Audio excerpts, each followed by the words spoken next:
नमस्कार, बहुत स्वागत है आप सभी का। मैं हूं आपके साथ सिरांधा शेखर और आप देख रहे हैं हर तस्वीर में कहानी है। सबसे पहले बात करेंगे दानापुर की। दानापुर में नकली रेल एक्सीडेंट के दौरान असली रेस्क्यू ऑपरेशन चलाया गया। हादसे के दौरान तैयारी को परखने के लिए रेलवे की ओर से किए गए मॉक ड्रिल में रेलवे और एनडीआरएफ के जवान मुस्तैद नजर आए।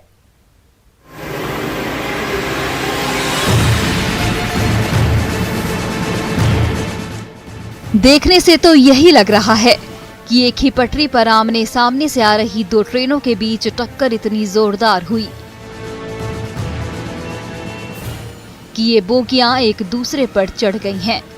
तो इन बोगियों के अंदर फंसे रेल यात्री मदद के लिए चीख पुकार मचा रहे हैं। खबर मिलते ही दुर्घटना स्थल पर पहुंचे रेलवे और एनडीआरएफ के चुस्त दुरुस्त जवान ट्रेन के मलबे से घायल यात्रियों को सुरक्षित निकालने की हर मुमकिन कोशिश करते नजर आ रहे हैं। इस कवायद में खिड़कियों के शीशे तोड़े जा रहे हैं, तो मलबे के अंदर से निकाले गए यात्रियों को स्ट्रेचर पर लादकर जल्द से जल्द पीएमसीएच भेजने की कोशिश की जा रही है।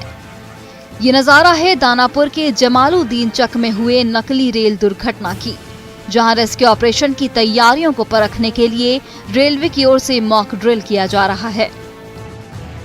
मॉक ड्रिल के रूप में हम लोग ने इसको आयोजित किया गया और ये संयुक्त रूप से रेलवे और एनडीआरएफ की संयुक्त मॉक ड्रिल का हम लोग ने कार्यक्रम रखा था।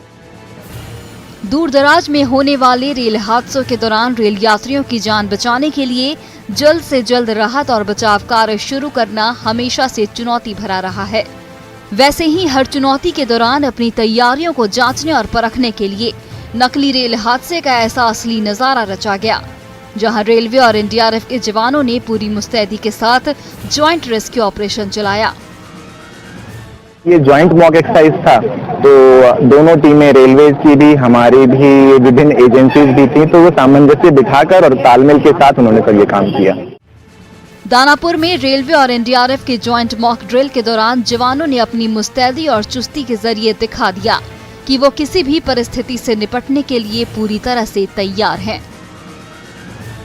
अमरजीत, न्यूज़ 18, दानापुर। उधर नालंदा में धूमधाम के साथ सामूहिक विवाह समारोह का मंडप सजा, जिसमें एक साथ 5 जोड़ियों ने 7 जन्मों तक साथ निभाने की कस्में खाई। तो जोड़ियों को आशीर्वाद देने के लिए ग्रामीणों की भीड़ उमड़ पड़ी।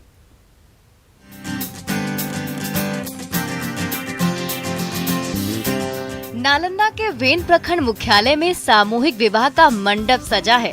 खुशी के गीत गाए जा रहे हैं, पवित्र मंत्र भी गूंज रहे हैं। तो बारातियों और शरातियों की भारी भीड़ के बीच 5 जोड़ों को 7 जन्मों के अटूट बंधन में बांधा जा रहा है। मौका है सामूहिक विवाह समारोह का, जिसमें पूरे विधि विधान के साथ नालंदा, हाजीपुर, नवादा और गया की 5 जोड़ियों की दहेज मुक्त शादी कराई जा रही है। तो इस सामूहिक विवाह समारोह को सफल बनाने के लिए पूरा समाज उठ खड़ा हुआ है।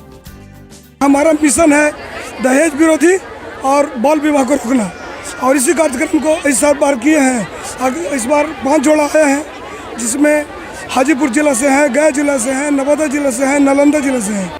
सामूहिक विवाह समारोह स्थल पर हर तरफ खुशी और उल्लास का नजारा है। पंडित जी की देखरेख में विवाह की हर रस्म निभाई जा रही है। दुल्हन को वरमाला पहनाकर दूल्हे राजा 7 जन्मों तक साथ निभाने का वादा कर रहे हैं। वर वधू को हर कोई सुख और समृद्धि का आशीर्वाद दे रहा है। तो सामूहिक विवाह के पवित्र मंडप के जरिए दाम्पत्य जीवन में प्रवेश कर रही जोड़ियों को घर गृहस्थी का सामान देकर विदा किया जा रहा है। यहाँ के ग्रामीण बहन का बहुत खुश हैं, अगल बगल के लोग भी खुश हैं और वर वधू से सब यहाँ के जितने भी हैं अगल बगल के सब बड़ा खुश हैं। इसमें किंतु परंतु लगा हुआ नहीं है। नालंदा में धूम धड़ाके के बीच हुए सामूहिक विवाह समारोह में 5 जोड़ियां जन्म जन्मांतर के बंधन में बंध गयीं।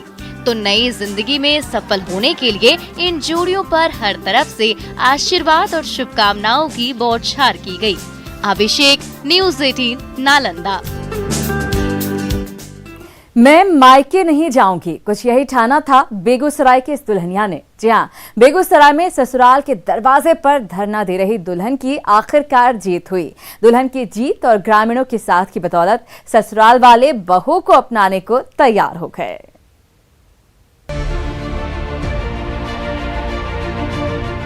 आखिरकार दिलवाली दुल्हन पूनम की जीत हुई और उसके लिए ससुराल के दरवाजे खुल गए। लेकिन ससुराल की चौखट पर कदम रखना पूनम के लिए इतना आसान नहीं था। पति की नौकरी लग गई तो ससुराल वालों ने उसे अपनाने से साफ इनकार कर दिया। सास और ननद ने मारपीट कर घर से निकाल दिया। फिर भी पूनम जिद पर अड़ी रही, न्याय के लिए दरवाजे पर डटी रही। उस समय नौकरी नहीं था, जब नौकरी हुआ तो रखना नहीं चाहता। जब उसका घर वापस आए तो मारपीट कर घर पर रोड पर बिठा दिया। पूनम अपने हक के लिए संघर्ष करती रही।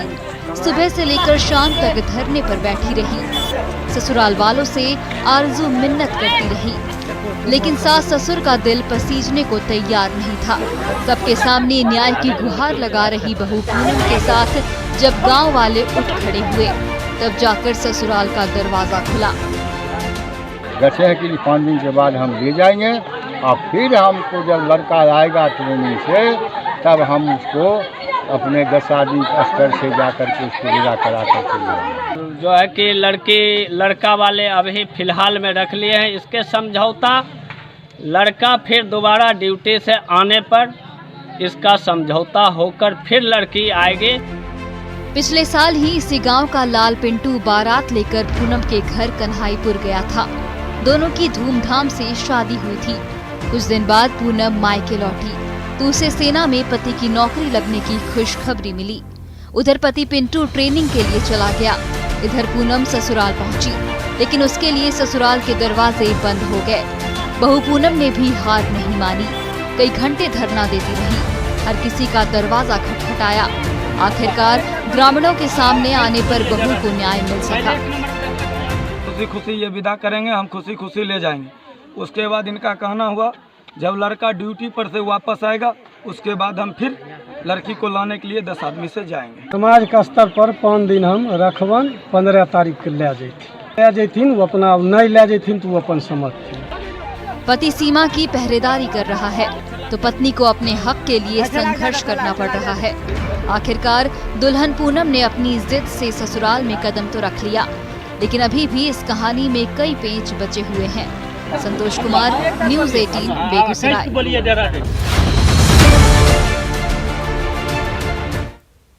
मिथिला भाषा की मिठास से तो हर कोई वाकिफ है, लेकिन मिथिला भाषा की लिपि और अक्षरों का ज्ञान गिने चुने लोगों को ही है। इसलिए जब मिथिला भाषा की उस विरासत को जन जन तक पहुंचाने के लिए दरभंगा में कैंप लगाया गया तो मिथिला वासियों की भीड़ जुट गई। व्हाइट बोर्ड पर आड़े तिरछे लिखे ये मैथिली भाषा के वो अक्षर हैं जिसे मिथिलावासी दिनों दिन भूलते बिसारते जा रहे हैं। उन्हीं मिथिलावासियों को उनकी भाषा और उनके अक्षरों से रूबरू कराने के लिए मैथिली फिल्म अकादमी की ओर से दरभंगा के संस्कृत कॉलेज में मैथिली भाषा का कैंप लगाया गया, जहां एक छत के नीचे जब मिथिलांचल की नई और पुरानी पीढ़ी एक साथ बैठी तो उन्हें मैथिली भाषा की उस समृद्ध विरासत के और करीब जाने का सुखद एहसास हुआ, जिससे वो दिनों दिन दूर होते चले जा रहे हैं। क्षेत्र से कोने कोने से लोग आए हुए हैं, महिला की भागीदारी है, बुजुर्ग शिक्षा ले रहे हैं और एक बच्चिया भी है छोटी। तो एक सभी में जोश है कि अपने लिपि के प्रति हम जागरूक हों, इसे लिखें, तीव्रता जिसको कहा जाता है और अब मिथिलाक्षर के रूप में व्यापकता है। मिथिला की धरती पर पली बढ़ी और फली फूली मैथिली भाषा की मिठास बोलचाल के जरिए तो देश और दुनिया के कोने कोने में पहुंच रही है। लेकिन उस भाषा में लिखने और पढ़ने के लिए पूर्वजों ने जिस मिथिला लिपि और मैथिली भाषा के अक्षरों की खोज की थी, उस अनमोल धरोहर से अब भी मिथिलांचल की बड़ी आबादी अछूती रह गई है। जब तक इसको नहीं सीखा जाएगा तब तक जो ज्ञानवर्धक पुस्तकें हैं प्राचीन काल में, उन पुस्तकों को व्यापक रूप में न जाना गया है, पर न लोग जान पाएंगे। चीज़ें जो है रोजगार परक हो गई है। रोजगार से जब तक चीज़ों को नहीं जोड़ा जाएगा नहीं होगा। आज मिथिलाक्षर में जो है एप्लीकेशन पढ़ने वाला कोई है नहीं, न ब्लॉक में, न जिला में, या न राज्य स्तरीय संस्थाओं में, न केंद्र स्तरीय संस्थाओं में। मैथिली भाषा और संस्कृति को सहेजने और संवारने के लिए शुरू की गई इस पहल का ही नतीजा है कि इस छत के नीचे एक साथ बैठी नई और पुरानी पीढ़ी एक साथ अपनी विरासत को और करीब से जानने और समझने की कोशिश करती नजर आ रही है। विपिन दास, न्यूज़ 18 दरभंगा। अगली तस्वीर खगड़िया से है। खगड़िया में शिक्षा विभाग ने बैंड बाजे के साथ शिक्षा की ऐसी ज्योति जलाई कि उसकी लौ दूर दूर तक जलती रही। धूम धड़ाके के साथ चल रहे प्रवेशोत्सव अभियान के जरिए घर घर से बच्चों की कतार स्कूल पहुंचने लगी है। शादी ब्याह का मौसम गुजर गया है, फिर भी खगड़िया की सड़कों पर बैंड बाजा बज रहा है। ड्रम और ट्रम्पेट जैसे वाद्य यंत्र लिए बैंड पार्टी की टोली देशभक्ति की धुन बजा रही है। इसी शोरगुल के बीच स्कूली बच्चों को लेकर सजी धजी ई रिक्शा हाजीपुर मध्य विद्यालय की ओर बढ़ती चली जा रही है। ये नजारा है स्कूलों में बच्चों की हाजिरी बढ़ाने के लिए शिक्षा महकमे की ओर से चलाए जा रहे प्रवेशोत्सव अभियान का, जिसके जरिए गाजे बाजे के साथ घर घर पहुंच रही स्कूली शिक्षकों की टोली अभिभावकों से अपने बच्चों को स्कूल भेजने की अपील कर रही है। बच्चे झिझके नहीं विद्यालय आने में, उनको लगे कि यहाँ आना मनोरंजन का काम है, तो इसका एक प्रभावी संदेश जाएगा और बच्चों का जो मौलिक अधिकार है रोटी खेल पढ़ाई प्यार वो उनको सुनिश्चित हो, ये हम शिक्षकों का दायित्व है। और शिक्षा विभाग के प्रवेशोत्सव अभियान का असर दिखने भी लगा है। पगड़ी और नए कपड़े पहने छोटे छोटे बच्चों की टोली बड़े उत्साह के साथ स्कूल पहुंच रही है, जहां उनका गर्मजोशी से भरा स्वागत किया जा रहा है। नौनिहालों की आरती उतारी जा रही है, उपहार में किताब और कलम दिए जा रहे हैं, तो मिठाई खिलाकर मुंह मीठा किया जा रहा है। स्कूलों का नजारा बदला बदला सा नजर आ रहा है। एक बहुत ही सराहनीय काम है और इससे प्रधानाध्यापक की उत्सुकता जाहिर होती है कि हमारे विद्यालय में बच्चे नामांकित हों और हम बच्चे को अच्छे ढंग से पढ़ाएं। शिक्षा विभाग ने ढोल नगाड़ों और गाजे बाजे के साथ स्कूली बच्चों के नामांकन अभियान को ऐसा रंगारंग प्रवेशोत्सव बना दिया है, जिसमें हर कोई तहे दिल से शरीक होना चाह रहा है। दिग्विजय कुमार, न्यूज़ 18 खगड़िया। हजारीबाग के निशानेबाज अचूक निशानेबाजी का जौहर दिखा रहे हैं। उनका सपना ओलंपिक में निशाना साधकर झारखंड और देश का नाम रोशन करना है।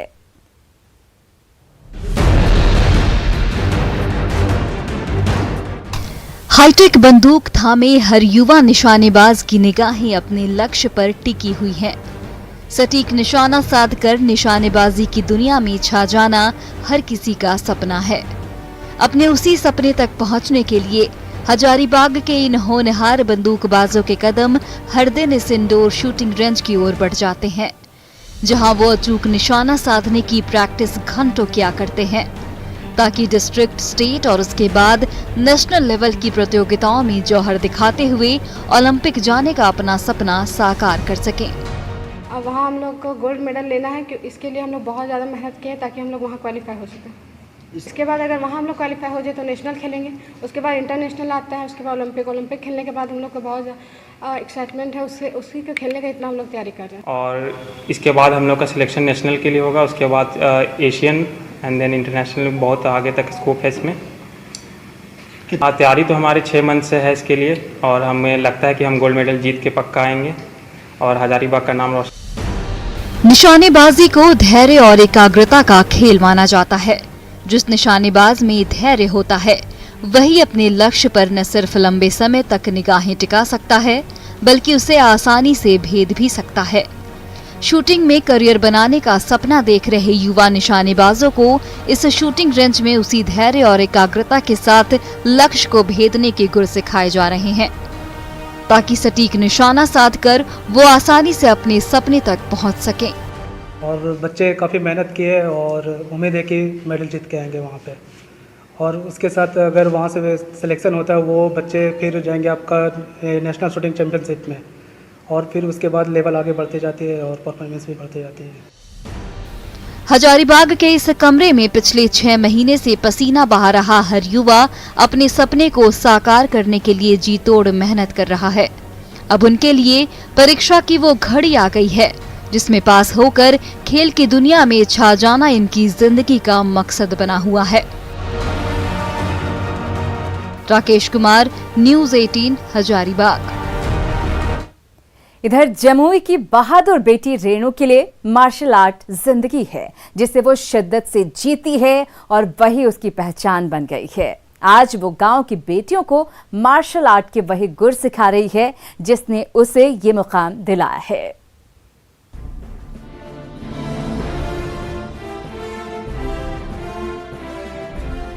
आम के बगीचे में जुटे बेलदरिया गांव के छोटे छोटे बच्चे मार्शल आर्ट के दांव पेच सीख रहे हैं। ये कला शरीर को फिट तो बनाती ही है, मुश्किल घड़ी में सेल्फ डिफेंस के काम भी आती है। जमुई की बहादुर बेटी रेणु कुमारी ने सेल्फ डिफेंस के मकसद से ही कभी मार्शल आर्ट का दांव पेच सीखना शुरू किया था। जैसे जैसे उसे मार्शल आर्ट में महारत हासिल होती चली गई, वैसे वैसे उसकी दिलचस्पी इस प्राचीन युद्ध कला के प्रति बढ़ती चली गई। मार्शल आर्ट के उसी दांव पेच के जरिए रेणु ने देश भर की कई प्रतियोगिताओं में मेडल्स और खिताब की झड़ी लगा दी। अब वो अपने गांव के बच्चों को भी मार्शल आर्ट सिखाकर सेल्फ डिफेंस के साथ साथ करियर बनाने के लिए भी प्रेरित कर रही हैं। तो हमें लगा ऐसा कि अगर हमारी भी प्रैक्टिस हो जाएगी और ये लोग भी कुछ सीख लेंगे जिससे कि आगे बढ़ सकते हैं। इस हरे भरे बगीचों के बीच लगने वाली रेणु की क्लास में हर दिन मार्शल आर्ट सीखने के लिए गांव के बच्चों की तादाद बढ़ती जा रही है।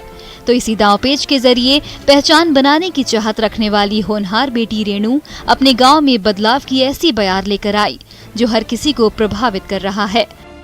अब मदद तो करना इनका है, प्रयास करना, सीखना, सिखाने से सीखने इसका काम है, हम लोग का उत्थान हो। जमुई की इस होनहार बेटी ने अपने दम पर ऐसा कमाल कर दिखाया है कि आज बेलदरिया गांव का बच्चा बच्चा कराटे से लेकर ताइक्वांडो के एक एक दांव पेच में माहिर हो चुका है।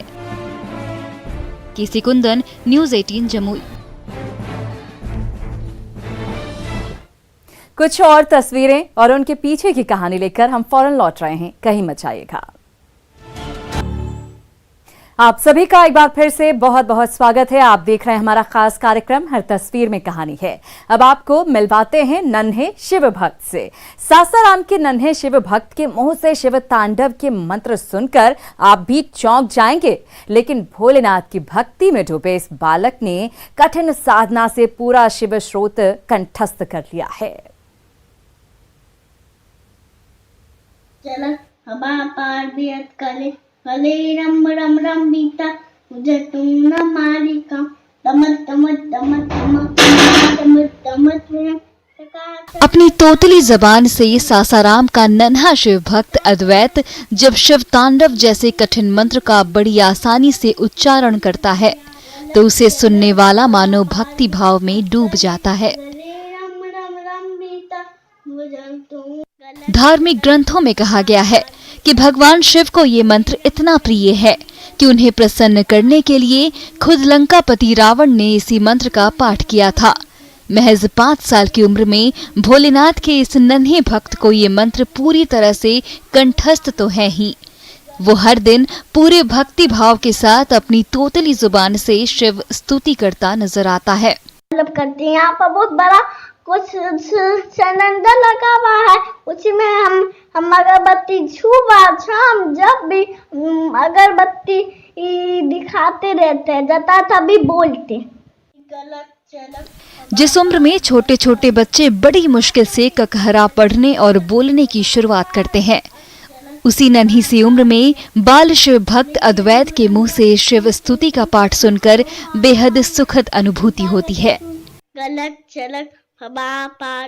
ये वो सच्ची आस्था ही है जिसने इस बालक को नीलकंठ की भक्ति से इस कदर ओतप्रोत कर दिया है कि उसे देखकर हर कोई दंग हो उठा है। मन सबको करना चाहिए, आपको भी मेरे तरह सीखना चाहिए।